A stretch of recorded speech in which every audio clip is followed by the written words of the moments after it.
objectives of management can be categorized into three parts. First is organizational objective, second one is social objective, and the third one is personal objective. यानी हम objectives of management को तीन parts में divide कर सकते हैं. First है organizational objective. Organizational objective, these objectives aim at prosperity and growth of the organization. मतलब जो ऑर्गेनाइजेशन है उसकी ग्रोथ एंड प्रॉस्पेरिटी जो होती है उसको कंप्लीट करने के लिए जो ऑब्जेक्टिव डिसाइड किए जाते हैं, that objective is called organizational objective. कुछ जो एक्सपर्ट है वो ये बोलते हैं कि भाई मेन जो ऑर्गेनाइजेशनल ऑब्जेक्टिव है वो यही होता है कि प्रॉफिट को मैक्सिमाइज किया जाए. But it is not true, क्योंकि एक ऑर्गेनाइजेशन के लिए सिर्फ प्रॉफिट को मैक्सिमाइज करना ही मेन ऑब्जेक्टिव नहीं हो सकता. उसके तीन ऑब्जेक्टिव होते हैं, तीन ऑर्गेनाइजेशनल ऑब्जेक्टिव होते हैं. सबसे पहला होता है survive. Basic purpose of every organization is to survive and exist in the competitive market for a long period of time. It is possible only when it is able to cover its cost. सबसे पहला purpose, सबसे पहला objective organisational में है that the organization have to survive. Organization को survive करना है. अब सरवाइव कैसे करेगी ऑर्गेनाइजेशन लॉन्ग टर्म तक? सरवाइव तभी कर सकती है जब वो अपनी कॉस्ट को कवर कर ले. एक बार को अगर हमें प्रॉफिट नहीं भी होता है तब भी ऑर्गेनाइजेशन को इतना तो पैसा अर्न करना पड़ेगा कि वो अपनी कॉस्ट को कवर कर सके, अदरवाइज वो लॉन्ग रन में सस्टेन नहीं कर सकती. The second organizational objective is profit. Profit is a reward given to businessman for bearing risk. Profit तो कमाना पड़ेगा. Most important objective of every organization is earning adequate amount of profit. एक businessman को profit तो कमाना ही है.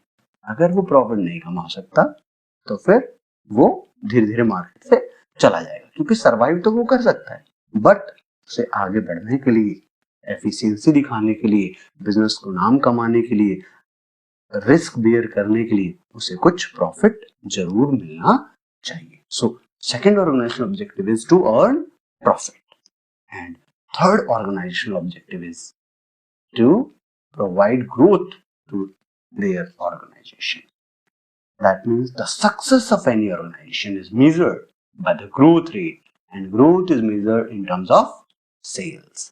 यानी that means third हमारा जो organizational objective है वो क्या है कि हमें हमारी organization को grow कराना है. अब grow कैसे करेगी? जब हमारी सेल बढ़ेगी. सेल बढ़ेगी तो सिंपल बात, प्रॉफिट भी बढ़ जाएगा और हम लॉन्ग टर्म तक सरवाइव भी कर पाएंगे. सो तीन ऑर्गेनाइजेशनल ऑब्जेक्टिव जो मैनेजमेंट है उसको अचीव करने होते हैं. वो है पहला सरवाइव करना है मार्केट में, दूसरा प्रॉफिट अर्न करना है और तीसरा ग्रो करना है अपनी ऑर्गेनाइजेशन के साथ, यानी अपनी ऑर्गेनाइजेशन की ग्रोथ के ऊपर ध्यान देना है. Second, social objective. We are discussing about the objectives of management. First is organizational objective and the second one is social objective. So, social objective. 11th class में आप लोगों ने पढ़ी होंगी social responsibilities. उन्हीं से रिलेट करते हुए अब हमें समझने हैं social objective. Social objectives of the organizations deal with the commitment of the organization towards the society. Business organizations are the part of the society. They are using the resources of the society, so they must do something for society. अब क्या social objectives हो सकते हैं organisation की? Product, qualitative product supply करना है. किसको? Society को, वो भी रीजनेबल प्राइस पर. दूसरी बात, सिविक एक्टिविटी. देश के लिए या फिर सोसाइटी के लिए अगर कोई भी एक्टिविटी हो रही है तो उसके लिए कंट्रीब्यूट करना है. थर्ड, देश की इकोनॉमिक वेल्थ में कंट्रीब्यूट करना है. So third social objective is generation of economic wealth. Next, generation of employment opportunity. आपका जो ऑर्गेनाइजेशन है वो सोसाइटी में ही है, so it is your social objectives to provide employment opportunity, to create employment opportunity for your society. जितनी भी industry लगाई जाती हैं, जिनको परमिशन देती है गवर्नमेंट, वो इसीलिए देती है क्योंकि ये इनका एक सोशल ऑब्जेक्टिव है कि ये लोग क्या करेंगे, एम्प्लॉयमेंट अपॉर्चुनिटी क्रिएट करेंगे। Next is financial support to community. Community को जब भी जरूरत हो, देश को जब भी जरूरत हो, अभी आपने देखा ये कोरोना वायरस चल रहा है, तो इस सिचुएशन में जितनी भी बड़ी बड़ी कंपनियां हैं सब फाइनेंशियल सपोर्ट प्रोवाइड कर रही है, किसको, कंट्री को, कम्युनिटी को। सो it is also a social objective which they are fulfilling. Or next is organizational education, or we can say organizing educational, health and vocational training program. जितने भी हमारे देश में एजुकेशनल, आपने देखा होगा कुछ दिनों पहले, अभी भी आता है टीवी में ऐड आता है शांति आंवला का, और वो ऐड करते हुए कहते हैं कि भाई इसका इसका कुछ हिस्सा जाएगा गरीबों की पढ़ाई के लिए, बच्चों की पढ़ाई के लिए। इसका मतलब बहुत सारी कंपनियां ऐसी हैं जो क्या कर रही हैं, एजुकेशन से रिलेटेड, हेल्थ से रिलेटेड, वोकेशनल ट्रेनिंग से रिलेटेड प्रोग्राम ऑर्गेनाइज कर रही हैं। क्यों? क्योंकि ये भी क्या है, उनका एक social objective. Next social objective is to provide employment opportunity to weaker section of the society. Employment opportunity create करना तो सोशल ऑब्जेक्टिव है ही है, साथ ही साथ जो वीकर सेक्शन है सोसाइटी का, उनके लिए भी हमें अलग से एम्प्लॉयमेंट अपॉर्चुनिटी क्रिएट करनी ही चाहिए। ये भी एक सोशल ऑब्जेक्टिव हो सकता है। इसके अलावा ऑर्गेनाइजेशन को अपने देश के लिए जो प्रोडक्ट वो बना रही है वो कैसा होना चाहिए, इको फ्रेंडली होना चाहिए। यानी प्रोडक्ट ऐसा नहीं होना चाहिए जो हार्मफुल हो किसी के लिए। सो it is also a social objective of the organization that they have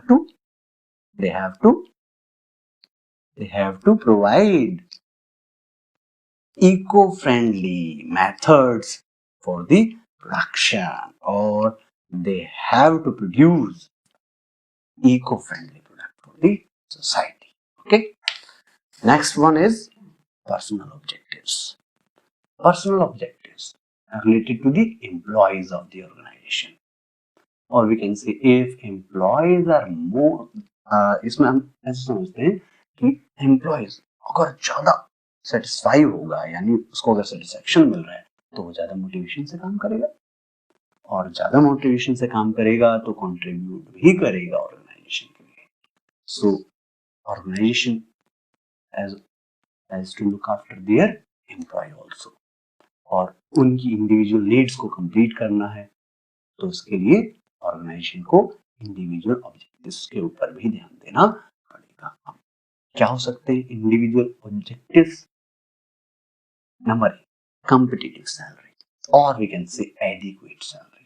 भाई आपके जो एम्प्लॉय हैं उनको उनकी कैपेबिलिटी के अकॉर्डिंगली आपको क्या देनी है, एडिक्वेट सैलरी देनी। Next is good working condition, उनको वर्किंग कंडीशन आपको अच्छी देनी है, हेल्दी हो वर्किंग कंडीशन, अच्छी हो, वहां पर धुआं ना हो, सांस लेने में प्रॉब्लम ना हो, वहां पर स्मेल ना आ रही हो, अच्छी वर्किंग कंडीशन देंगे आप उनको, एम्प्लॉयज को, तभी वो अच्छे से काम करेंगे।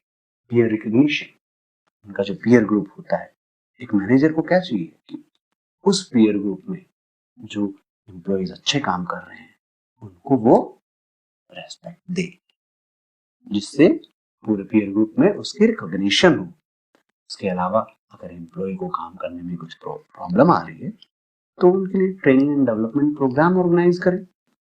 इसके अलावा सोसाइटी में भी रिकॉग्नाइज करे अपने एम्प्लॉयज को, और we can say we have to respect the self respect of the employ.